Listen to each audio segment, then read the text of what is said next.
No soporto a esa gente. Hay que ver cómo malgastan su tiempo. Panda de tarados. Lo suyo no es normal. Y además de jugar a eso que juegan, se organizan en foros. ¡Qué rabia me dan! Se van a enterar esos anormales. Les voy a humillar en su foro, para que aprendan.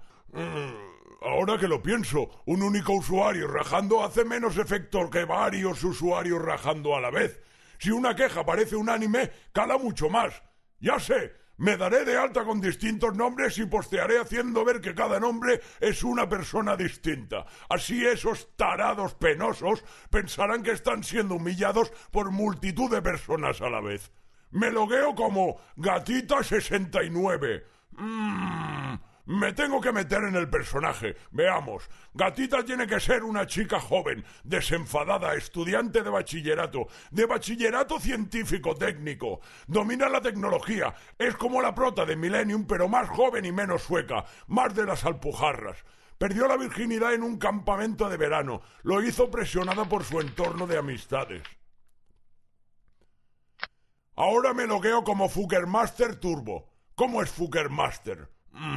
Es un tiburón de las finanzas, viste caro, va al gimnasio 3 veces por semana.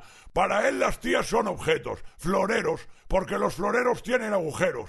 Él es así, le gusta follarse chochitos, le da igual si hablan mal de él, se considera a sí mismo un triunfador. Y ahora me logueo como Surmano 3000 viviendas.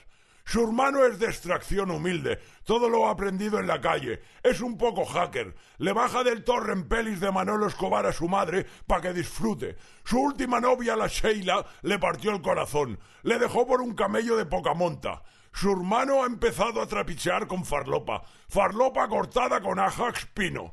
Dice que lo hace por dinero, pero inconscientemente quiere recuperar a la Sheila. ¡Ay, qué rabia me dan estos roleros! Que los dados esos de colores en las manos se les vuelvan mierda. ¿Dónde se ha visto eso de jugar a hacerse pasar por quien no son? ¿Frikis? ¿Tarados? ¿Taradísimos?